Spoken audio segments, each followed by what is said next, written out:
Welcome to the Work Hard, Play Hard podcast. My name is Rob Murgatroyd, and I am a former doctor turned lifestyle entrepreneur.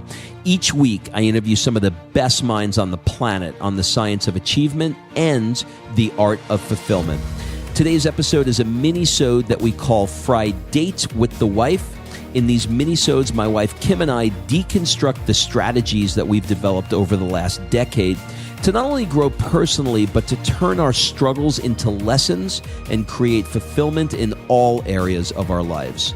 Excuses are over. It's time to live. Let's dig into today's topic. All right, before we jump into this episode, I want to invite you to be considered for my Work Hard, Play Hard Mastermind by completing an application at workhardplayhardmastermind.com. So this mastermind is not like any mastermind you may have been to or heard of, I promise you. This mastermind is for 6 to 7 figure entrepreneurs that are working too damn much and aren't taking the time to have amazing experiences around the world with an incredible tribe of people. So every 100 days or so, I drop you into new experiences that are specifically designed to elevate your thinking, to give you new ideas. Look, you get your best ideas not staring at a computer. And actually, this is the way high-level people really collaborate with each other. They do it over a glass of champagne, watching the sunset in the south of France. And we'll be doing things just like that. In fact, we'll be taking a vintage car ride through the French Riviera this summer, and we'll be truffle hunting in Florence in the fall, to name just a few of the experiences so that I can give you a feel for it. So if you are ready to do some fun stuff around the world and really, really want to level up your tribe in one shot, fill out an application at workhardplayhardmastermind.com. We'll jump on a call and we'll see if it's a good fit. All right, let's jump into today's episode. Well, Kimberly, I am not a marriage counselor, Murgatroyd. How are you? I'm good. How are you doing, honey? I am really, really good. I'm enjoying Europe. I am enjoying... Say it. Go ahead. You're enjoying Montenegro? I am enjoying Montenegro. I'm ready for Montenegro to be in my rearview mirror at this point. It's been way too long in Montenegro. We are hiding out in this country. If we ever need to go off the grid, we know where to go. We're hiding out because for those of you that know this, when you travel in Europe, you're only allowed 90 days, 90 consecutive days. And we're doing 4 months, which takes us over by a month, which means we have to do 30 days-ish somewhere outside of what they call the Schengen countries. And Montenegro is not one of them. And we did a couple of weeks here. And we're headed to Dubrovnik tomorrow, which is also a non-Schengen country. So, Croatia will be the non-Schengen country. And but listen, this is a lot of information. It's a lot of information, but that's what I'm trying to do here. I'm trying to give people information that's going to change their life. And part of that is going to be how we have the best, most perfect relationship, never had a fight ever, and our relationship is just wonderful. So we're gonna spew our relationship advice because we get asked constantly about relationship questions. Yeah. So I'm gonna let you kind of lead me through this. What's on your heart, honey? Well, honey, I love you. That's what's on my heart. But more than that, we've gotten a lot of questions. So from time to time, we'll post in our social media, what are your questions? And inevitably, we will get bombarded with relationship questions as well as other topics. But relationships really are the thing that I think you and I have done a really good job of working out. And, like he said, we are not marriage counselors, relationship counselors. We just know what has worked for us. And, our backstory in relationship, I can really give the kudos to my dear husband over there. We both came into our relationship now, I guess, about 15 years ago after each having a failed marriage. And we came into it not with the whole screw marriage, one eye open, but more like if we're going to enter this kind of arrangement again, we're going to need to do some work first. And huge kudos goes to RVM over there for pushing us to do the work, do different Tony Robbins events, UPW, Date with Destiny, to do, of course, his relationship series that he did with his wife and Cloé Madanes, and then Gottman work. And by the way, if you hear giggling in the background, that is our very happy 4-year-old right now. And so there's a little 4-year-old warning shot there. But, we did all of these different books and podcasts and courses, and it worked, So we are going to go through today some of the questions. We'll see how many we get done and how chatty we are on these topics that have come from our audience. Are you ready? I am so ready. All right. So the first one is, how do you manage your expectations of each other? And I'm going to let you start and see what you say. And then we'll go to me and we'll see if we agree. How about that? We need a guy here that does like whammies. Like a ref. I am taking exception to the assumption that's built into the question. And the assumption is that we have an expectation of each other. And I don't want to say I have no expectation of you, because that would be a lie. I do like to eat, and I expect that you're gonna feed me, right? That's so funny, because one of the questions is, can't Rob feed himself? So I do have that expectation. I don't know. I don't feel that I have this, this deep-seated expectation of what I expect from you, which is why I'm having trouble answering this. Like, okay, so I'll give you an example. I make the bed in the morning, right? I make the bed in the morning because I want the bed made right when I wake up, right? So that's something I want. I have an expectation that I want the bed made. I don't put that expectation on you. I put that expectation on me because I want to have it done. Okay, so pause for a second, because this is really interesting. Back in the day when you used to go to work, and you woke up at 5 a.m. and did all of your things and snuck out the door before I even got out of bed, the bed didn't get made. And you would come home at night, and did you yell at me? No, I just made the bed. You just made the bed, or you made it in, it's like having someone in your house that works at the Ritz. He will make the bed and then he will do turn down service. So he would just come home, and the bed could be a disaster, and he would do turn down service. And there was never a, Kim, can't you make the bed? I mean, you're home all day. Can't you just make the bed? Like, that never one time happened. And I'm grateful, because I'm not a person that's going to bounce out of bed and make the bed. Although I will have you know, who made the bed the entire time we were in Montenegro? You did. You want to know why? Let me see if I can think about this. Why did you make the bed? Because you don't normally do it. I actually don't know the answer to that. Are you ready for this? Uh-huh. Because I know how much you enjoy having the bed made. And because, again, you've been getting out of bed earlier than me, and you were going to be home, I decided to surprise you every day and have the bed made for you. See that? This is like, we can end the relationship session here. I mean, this is, it's things like that right now. Look, so what's the reverse? The reverse is, and we're just using this in, like, as you can see, this bed issue has never been a topic for us. So we're using a neutral topic. But if you're somebody that, if we continue on with this topic, let's say that the person said, hey, look, would it kill you to make the bed? I come home, I worked all day. Can you just make the bed for me, please? And then the other person gets what? Defensive, right? They get defensive and they're like, well, you have no idea what it's like. I had to do this. I had to do that. This is not a priority for me. And then you go back and forth, right? So you have these high, to answer your original question, you have these high levels of expectations on each other. I think that, they had asked the Danish people why they are considered one of the happiest people on earth. Do you know what their answer was? What? Low expectations. That's really funny. So to talk about this, though, you just said something, and here's the difference.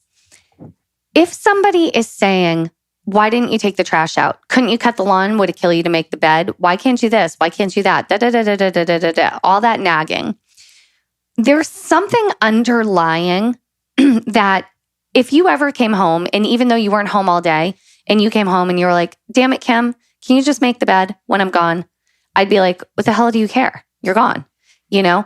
But there's something underlying in that. And what you and I have talked about in open, honest conversations and getting to know each other that possibly people don't talk about is what kind of an environment do you like being in?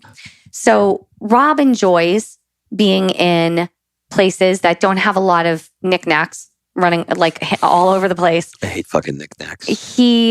Not other people's knickknacks. So if you have them, rock it out.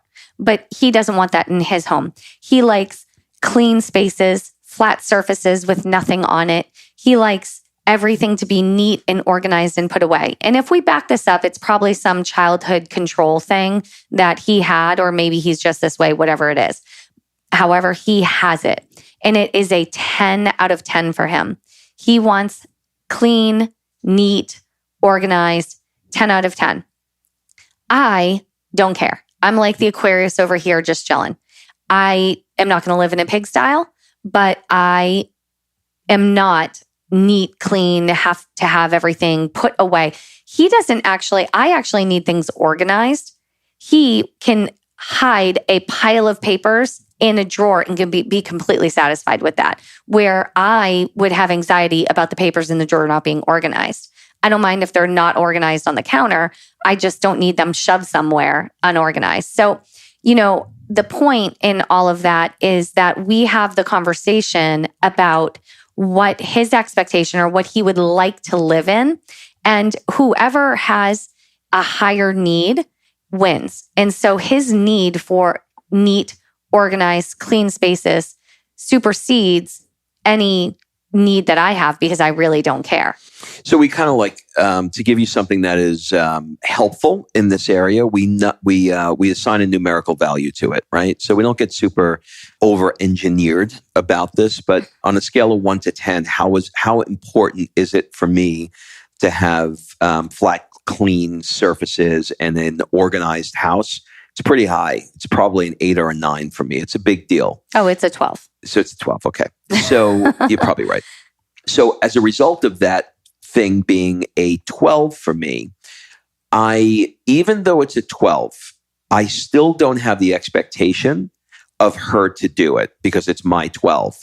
But because she knows that it's a 12 for me, she's like, look, there are other things that are 12 for me that he does. So I'm going to give this to him. So I want him to have what he wants. So she could just as easily say, and has, when I cross the line, hey, look, stop cleaning my shit up for the 15th time because I had important papers there. I wish that you wouldn't move them. And then I know that I've crossed that barrier that I shouldn't. But by and large, she also knows that because it's so important to me, she gives me a lot of grace in my neuroses, in making sure that, I have no dishes in the sink, that I have nothing, that the surfaces are smooth and clean. But the point is that we have a self-awareness enough to know about each other, where the landmines are and how important it is to each other. And also with expectations, like, what does Tony say, right? Change your expectation to appreciation. Mm-hmm. So in your marriage, okay, if in your relationship, in your marriage, if you have expectations, write down the expectations you have of that other person. Are those things a part of their natural inclination? Is it in their zone of genius? Is it something they naturally do? Because, like, for example, Rob had his other neuroses is the dishes. I can completely put my head on a pillow at night if there is a dirty dish in the sink. I do not have to clean that dish. I do not have to have it dried and put away. That is not my neuroses. I can't even hear that. I can't even hear you say that. No. And so guess what? If your expectation is that there are no dishes to be left in the sink, well, then the buck stops with you because you can't put your expectation and demand that of the other person, because you have two perfectly good hands that work as well, and you can clean the dish. So write your list of expectations and where you believe your partner is falling short, and then ask yourself, is this actually their expectation? Because if it's not their expectation, however, it's your expectation, then the buck is going to have to stop with you. And if it drives you that crazy, then go do the dishes yourself. And that's something that we haven't said that to each other, but it's kind of how we live our life. So do I have an expectation that he will take the trash out? Probably, because it's mostly heavy. But have I ever done it? Sure. If the trash is full, I take the trash out. There is no like, oh, Rob didn't do it again. He just put one more bottle in the trash. Like that kind of shit doesn't happen in my house because it's not that big of a deal. It's kind of like when people get married and they do this whole drama over whether kids should be allowed at the wedding or not allowed at the wedding, or, oh my gosh, are we going to have chicken or are we going to have this or that? No one's going to fucking remember that in 5 years. No one cares. So if the things that are irritating you about your partner, write them down and find out if that is their expectation as well. And here's the other fun fact. If you have all these expectations and your partner's not meeting the expectations and you guys are fighting about these things, my guess is there's a bigger issue underlying. So all of these little things are the straw that broke the camel's back, because in reality, they're not that big of a deal. Two things are coming up for me. One is horse trading. I think couples get into a lot of horse trading. I did this for you. Why don't you do this for me? Right? Oh, yes. And that is... I do this, and this. Why can't you do that, that and that? That is a recipe for freaking disaster. We don't live our lives that way with each other at all. We don't live our lives in relationship with anybody that way. My best friends, I do not horse trade with people. So the way we approach it is I really try and listen to what she's saying. So if I hear you saying something 2 or 3 times, then I know it's important to you. And I will say, okay, this, in my head, this is important to her. So, my day in my head was going to be to do this, this, and this. But she's letting me know that there are some areas here that she wants to get done, or that we need to do, and we need to handle it. So I don't have to have a conversation with her, and then I'll have to say, so, I have all these other things that I needed to do. Why do we have to do these things? Once I recognize that this is an area that is important to her, then I'm just going to step into it and I'm going to do it. And what I try and do is I try and do things, well, honestly, because it's my pleasure. There are many things that I want to do out of pleasure for her. And it isn't out of, you did this for me, so I'm going to make sure that I try and do this for you. I don't really care, to be honest with you. I want to do things because I love her and I want her to feel taken care of. I want her to feel great. I want her to feel loved. And even beyond all of that, I want to do it just because I love her. I don't know if that makes sense. It makes perfect sense to me. So that kind of leads us to, I wasn't even kidding. Why can't Rob feed himself? This is a really funny one. And that kind of leads to this. So, we have a relationship where we've talked about this in previous podcasts, where we play at a high level relationship, meaning like, I think Tony Robbins that does level 1, 2, and 3. So if we play at the highest level relationship, then what lights Rob up lights me up. And I want that for him. And so when I wake up here in Montenegro and I don't have a gazillion things on my to-do list, and I know he's going to be here, and I know it would really, really make his day to see the bed made. And even if it's subconscious, because I don't even think he realized I was making the bed until I said it. Right? I didn't. But you didn't have to do it. And I know that I just knew it felt good. You just knew it felt good. So those things, we're playing at a high level relationship where I'm constantly looking and saying, what can I do to help him? What can I do to make this better for him? What would he like right now? I'm trying to anticipate his needs and show up in that way as someone that's loving and caring and all of those things. So it takes us to why can't Rob feed himself? This is like the running joke. So when I leave the house, let's say I go on a girls' weekend for 5 days, or I go to an event for 3 days, I have always, since we've been together, prepped his food. I will label that stuff Monday, Tuesday, Wednesday, snacks, all of those things, because I want him to feel, it's not that Rob can't make chicken. It's not that he can't make his own meal. I want him to feel loved and like I took care of him. And even when I'm not there, I'm still thinking about him, and I'm still, showing up as the wife I want to be, not as the wife he expects me to be, but the wife that I want to be. He is a full grown man. This man can take care of himself. I promise you, he did long before I ever showed up. But I want to show up as a different type of wife. I enjoyed watching my grandparents when I was young take care of each other. And that's what I wanted in my relationship. So, a lot of people are like, oh my God, Kim, this is so crazy. I can't believe you do any of these things for him. This is how I show love.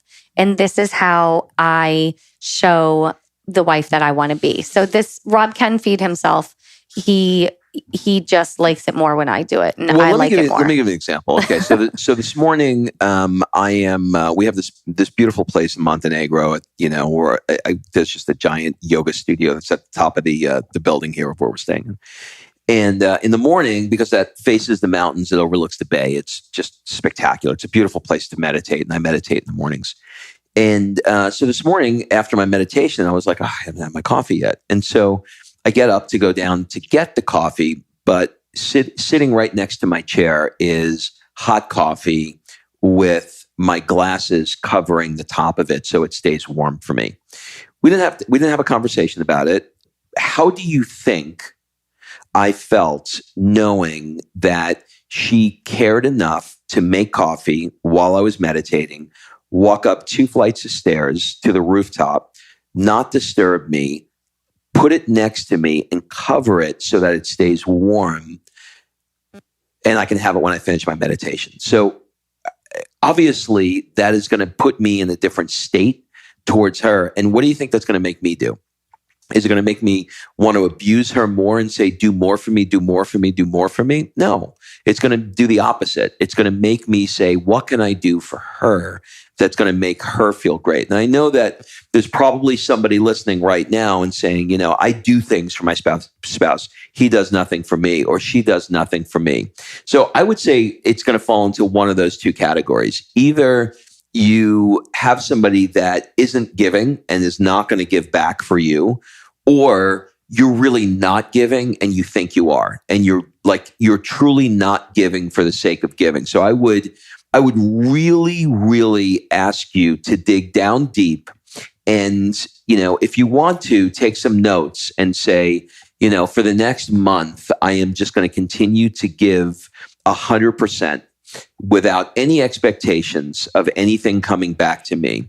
And if after that month you truly feel like you've been giving, and energetically the spouse or the significant other that you have is just not giving you anything in return, then A, it may be the wrong person, or B, you may need to have a conversation with that person about how unfair it is. But I would think that there's a C in there. And the C in there is that you probably are giving and waiting for an expectation back from the person and not getting it and going, see, he or she doesn't do anything for me. I was literally writing down notes of what I wanted to say, but you just finished it, because that's the biggest thing right there. I hear with people, I've had this conversation, they're like, yeah, but you and Rob give to each other, therefore you are receiving, therefore you want to give. Okay, yeah, no, it does. It's a reciprocity for sure, because anything in life has reciprocity when it is right. It's like the circle of life, right? So do I know that the more good that I do for Rob, the more good I'll receive? Sure, but that's not why I'm doing it. I have showed up in every relationship that I can think of, even the guys that were the absolute a-holes in my life. I still showed up and I gave and I gave and I gave. And guess what? If I always felt empty and I didn't feel filled up and I didn't feel love and I didn't feel respected and I didn't feel appreciated over time, Sure, guess what? That's not the right guy for me. So I left. That's the reality. And, if you have a conversation, like I know that I can sit down with Rob and say, I know you've been really stressed. I know that you've got a lot going on, but I really miss connecting with you. I know that he will then put it in his brain that he really wants to connect with me and make that more of an intention versus saying, Rob, it would be really nice if da da da da da. Like your tonality and your energy and your intention and the way you approach things is different. There's a difference between making somebody a dinner and hoping they love it, and then making somebody a dinner and going, did you even say thank you? So there's a difference between that in energy and what he said about giving for the sake of giving without expectation and being able to have these open conversations, I think, is where the magic is. And saying, I want to play at a higher level relationship. So the levels of a relationship, I believe, are the lowest level is where you do you, I'll do me. And, if we meet up, it's cool, right? And then the second one is I care about you, you care about me, I'll help you, you'll help me, but we're kind of still on our own trajectory and our own path. And, that's where it's going to stay. But then that top level relationship is your dream is my dream. What lights you up lights me up. And that's where we play. And that's where we try to play in every relationship. So think about that. Think about going into, when you hit, when this podcast is over, if you're finding yourself in a relationship where you feel like the other person is just not giving the way that you want them to give, switch things around and make the onus on you to just continually give them what lights them up, to support them in what supports them, and just see, not instantaneously or not by tomorrow, but over a period of time, maybe let's quantify it by calling it 2 to 4 weeks, somewhere in there, of you just saying, you know what, this guy, I know what's going to light him up. I know the thing that he wants, and I know the thing that she wants, and I am going to show up 100%, even if I don't completely agree with it. I am going to, look, as long as it's legal, moral, and ethical, right? I am going to give at 100% because this is something that's important. See if you don't have a radical change in your relationship because of how you are showing up for the other person. Okay, so the next one is about giving your spouse or significant other feedback or, critiquing what they do. How can you give each other, let's say, negative feedback without damaging the relationship? And, I think this is tricky because it all depends on the foundation of your relationship. A lot of the things that Rob and I are talking about right now and how we approach things, how we approach the bed not being made, how we approach, giving each other at a higher level, how we approach all of these things are because of the foundation of relationship we created. So if your foundation of your relationship is not solid, then I would say your first thing you should do is go back and sit down with someone. And it might be good to do anyway. And Rob, you and I can even do this in our next stop in Croatia. But what do you want in a relationship? Like, what shows the other person love? Like, what are their love languages? For example, if one of the love languages, if you don't, what is it called? The 5 love languages. You can Google that, the 5 love languages. It's like a little test you can take. So if you Google 5 love languages, you take your test and your number 1 love language is like acts of service, but your spouse just keeps buying you small gifts, but doesn't do anything for you, just like buys you things. That spouse thinks they're doing the right thing by buying you things. But really what you want is for them to bring your coffee up in the morning and put a lid on it so it doesn't get cold. So knowing the love language of your spouse is really important. Knowing what makes your spouse tick is really important. And if you've been together for a long time, that could change. If you've had kids, that could change. Lots of things change over the time of a relationship. So reconnecting with what lights that person up, what makes them feel loved and secure and taken care of and happy, what makes them feel like they're contributing, where did they feel like I love when Rob and I have conversations and it's not like, hey, Rob, let me talk to you about where you're falling short. It's a better conversation to say, here's where I feel like I'm falling short in our relationship. And if I tell Rob, I'm really sorry that I've been super stressed lately, and I know I haven't been making dinner, and I've been making you go get dinner, and it's just been really overwhelming and blah, blah, blah. Rob will then go, yeah, I've been really stressed too. And so we will announce where we are feeling that we're falling short, not the other person. So possibly when giving the spouse feedback, start with yourself and say, this is what I feel like I was doing better in this situation, and then possibly they will want to reciprocate where they feel like they're falling short. Does that make sense? Yeah, there's a couple of things that are coming up for me. One thing is... Are you getting a download? I'm getting a download. The first one is a soft startup, right? This is a Gottman principle. And if you have something that's inside of you that you want to communicate to the other person, and if you just come out with it and you just say it, that is not a soft startup. That's a hard startup, right? So you're coming at it hard. And guess what happens? The other person gets defensive. But when you come at it in the way that you just described, it's more of a soft startup. That's the first thing. The second thing that sort of like leads into, or maybe sort of like puts an umbrella around the soft startup concept, is that we're constantly talking to each other. We're constantly interacting at micro levels all day long, and then, much more on a macro level at night, when we're opening a bottle of wine together and having a glass or 2 or 10. And depends on the night. Talking about life. And what happens is when you have that level of intimacy with each other where you can have these conversations that are more meaningful about life, then you don't have this giant elephant in the room that, you have to get out. Because I'm thinking about, when I have to talk to Kim about something that, is really upsetting me, that I just need to let her know. And I can't even think about a time where that I've had to do that, because a lot of our conversations around areas that are landmines or touchy, we have very regularly. And so we chip away at them in micro doses, and you understand what it is that I'm feeling, and I understand that what you're feeling about it.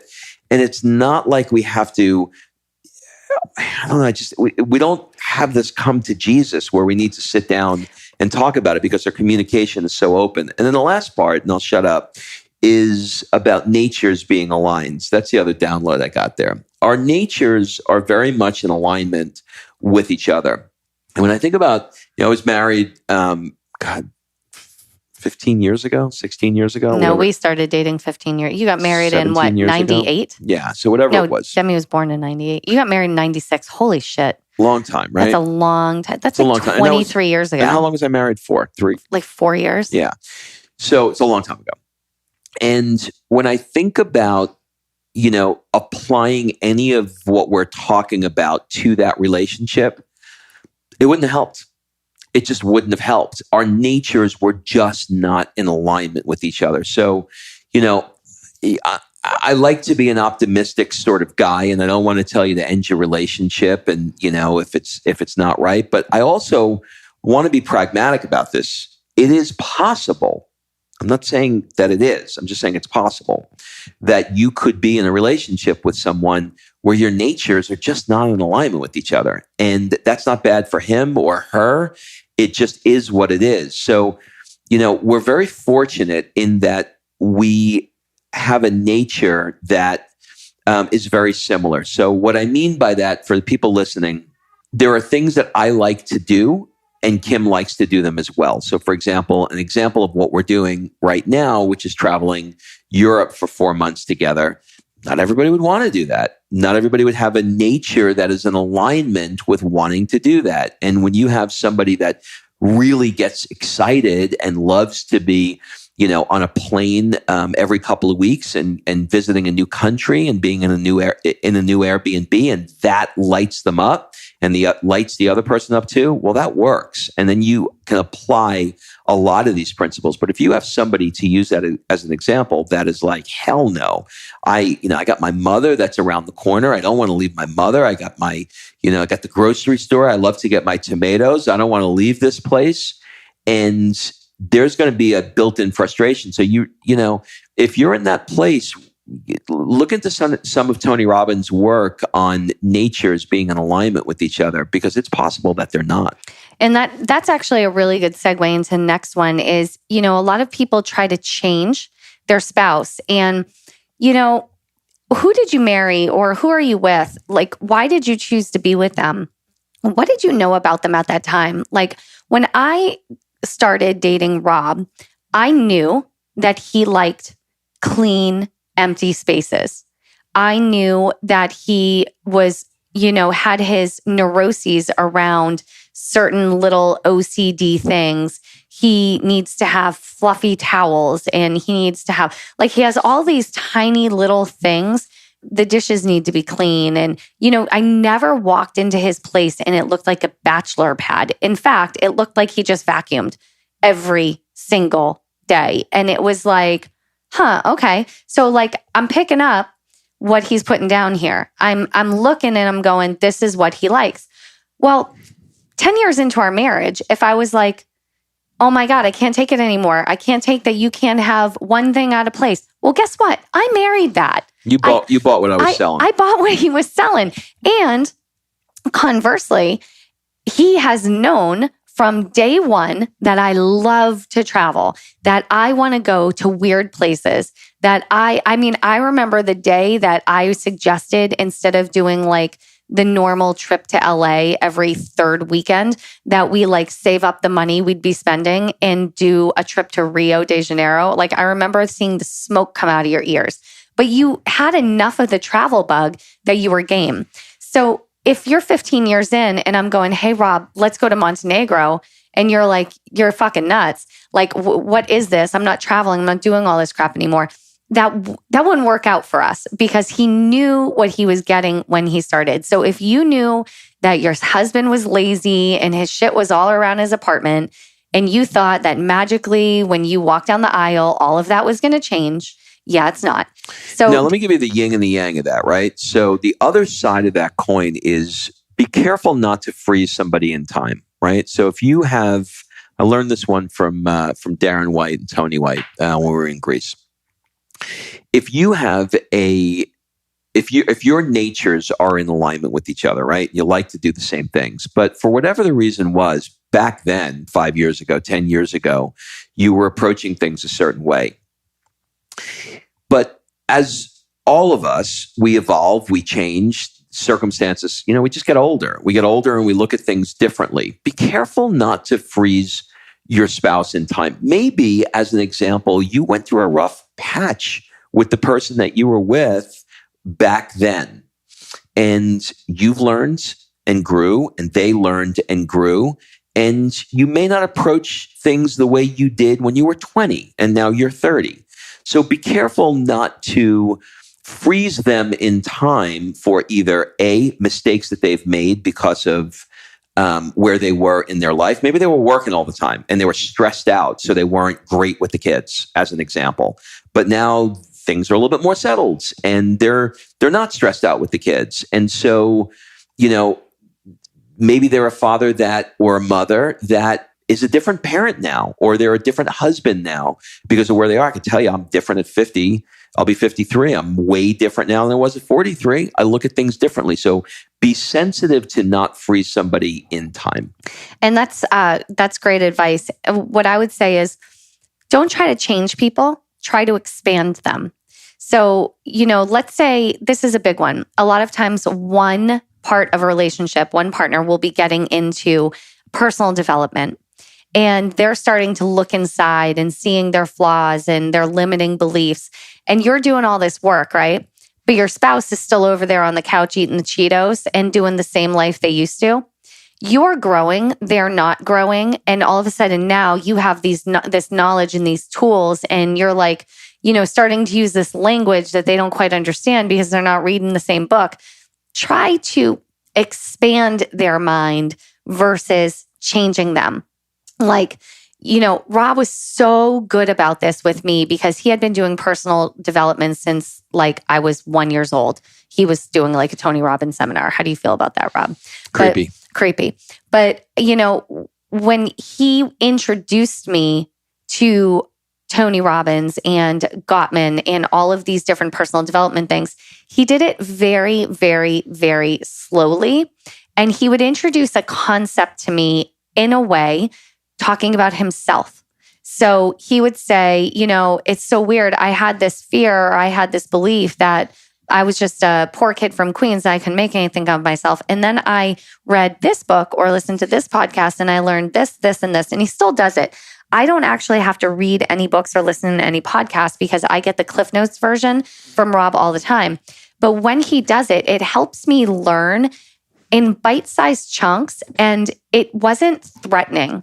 Because when you start changing yourself and you start looking into yourself and you start going past these limiting beliefs, what we tend to do is point the finger and start pointing out where everybody else's flaws are instead of inspiring them with the nugget of information you just got. So be very, very mindful to not try to change the other person, but instead try to drop nuggets in using how it affected you in your personal change, in your personal story, and all of that versus pointing the finger, and try expanding them versus changing them. Does that make sense? Makes perfect sense. So look, we are not relationship counselors. We don't know what we don't know. And we also do know what we do know. So hopefully some of these examples may have resonated with you, and you may be able to apply some of the strategies that we use with each other in your relationship. And hopefully,